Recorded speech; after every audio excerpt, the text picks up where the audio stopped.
Good morning. Ito po ang ating menu for today. Tortang talong, chicken apretada, and dinuguan. Ayun, nakasalang na po silang lahat. So later, send ko na lang po ang pic sa inyo. See you later. Hello! Good morning! Ito na naman po ang inyong Mamita G at willing na i-share sa inyo ang ating mga menu. Hayaan niyo munang batiin ko kayo ng magandang umaga and a blessed Wednesday po sa ating lahat. O, nasa middle na naman tayo ng week. Ang bilis po talaga ng araw. And it's September 7 na. Tama po ba ako? Talagang nangangamoy Christmas na mga madam. Naka-ready na po ba tayo? So again, eto na po ako at isi-share ko na naman ang aking menu for today. So, ayan, naka-ready na po siya. Na-marinate ko na po yung aking... So, ang akin po palang menu for today ay dinuguan, chicken apretada, and tortang talong. Ayan, naihaw ko na po yung torta. Diba? And then, naka-ready na. Ayan, sinangkot siya ko na yung apretada. At nakasangkot siya na rin po yung ating dinuguan. So, sa dinuguan, ito po ang explanation dyan. Minarinade ko na po siya sa suka, patis, bawang, sibuyas, paminta, at saka vinegar and laurel. Marinate nyo po siya ng mga 15 minutes and then dun nyo na po siya pakuluin at lutuin. So, walang gisa-gisang magaganap. Kundi dun na doon na po siya kusang maluluto. Doon siya lalambot at papasok na po yung laman sa loob, yung lasa sa loob.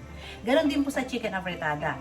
Ang chicken apretada naman ay soy sauce, paminta, laurel, a little sugar sa apretada. Minarinade ko and doon ko na rin po siya niluto. O, diba? Less trabaho. Yan po ang akin talagang palaging ginagawa.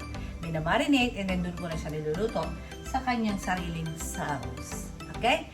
So, i-ready ko naman po yung torta. Babalatan ko po yung ating talong. And, papakita ko sa inyo mamaya ang ating mga step by step. See you later!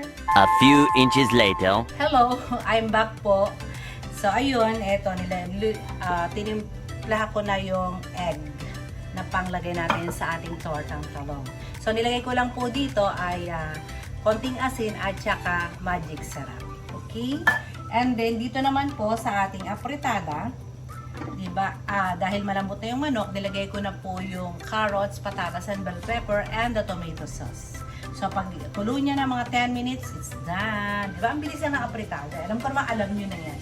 And then, sa dinuguan naman po, ayan, medyo malambot na po yung baboy dahil sa sarili niyang sauce na vinegar, pepper, patis, and laurel. So, nilagyan ko po ng 2 tasang tubig para mas malambot pa po siya. And then, after dyan, ilalagay ko na yung dugo. Ganun.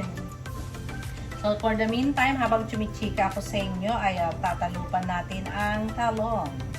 Yung iba ayaw na ayaw nito, no? Yung nagtatalo po ng talong. Ako po ay gusto ko siya. Ewan ko. Siguro dahil favorite ko yung talong. Gusto ko po ito. Yung iba hinuhugasan nila, no? Ako ay hindi. Pero mami, siguro pag sobrang itim, baka hugasan ko na rin siya. Pag maraming mga anik-anik. So ako, gusto ko siya talaga. Parang sa akin, napakabilis lang nito. Hindi ako masyadong hirap sa kanya. Pag nagpapa-assist po ako nito, nako, ayaw. Kasi daw sumasama daw yung balat sa laman. So, sabi nga, ang bawat trabaho ay wag nating minamadali. Slowly but surely. Ganun. Saka sinasabi ko nga po palagi, pag nagluluto, ay relax lang. Diba? Wag minamadali kasi hindi masarap ang pagkain natin or ang luto natin pag nagmamadali tayo. Marami na po akong kilalang ganyan. Kompleto kunwari yung ingredients, diba? Nagmamadali naman. So, hindi niya makuha yung lasang tama. Unlike yung slow cook, malasa po talaga mga madam. Kasi, ang sekreto niyan is, yung ingredients po natin ay kumakapit. Hindi siya lasang tiralbog-talbog lang. So, sundin nyo lang po yung tip ko na yan. Promise, mga madam. Ang pamilya nyo lalo kayong mamahalin. Oh, diba? Ganun lang yan, mga madam. At isa pa, pag natuto nga kayo, kagaya ko ng pagluluto, pwedeng i-business. Diba? Pwedeng mag-business kayo sa mga office nyo dyan. Pwede kayo mag-business sa bahay nyo lang, kagaya ko. Ang hanap buhay ko, nasa bahay lang. Diba? Kasama mo na ang family mo, same time, nagkakapaghanap buhay ka pa. Diba, mga madam? Yun based on my experience. Diba? One time ay, nako, pwedeng maalaala mo kaya ang aking experience. Alam niyo ba yan, mga madam? Napakarami kong ikukwento po sa inyo. Promise. Minsan nga, bibigyan ko kayo ng one time na malupit para magkwento ng ating talang buhay. Sa for the meantime, mag-focus muna tayo sa ating mga niluluto. So, yung tatapusin ko lang po ito, madam, mga madam, at babalikan po kayo. 12 seconds later. So, yun, ang ating pong apritada is done. Diba? Ang bilis lang mga apritada, mga madam. Very, very easy. Kayo, alam ko, kayang-kaya nyo na to. Kung gusto nyo talagang sobrang sarap, palagyan nyo siya ng sausage, lagyan nyo po siya ng cheese, diba? Pag special na yan. So, ayan, it's done.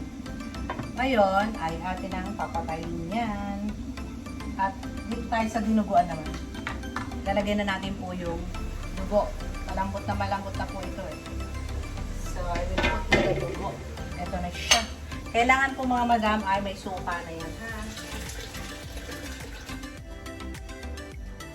Again po, pag hindi umitim ang ating pong dinuguan, ibig sabihin, kulang po kayo sa sangkap. Kulang po kayo sa dugo, sa patis, or sa asin yan, or sa suka. Pag hindi po yan, gumanda yung kulay.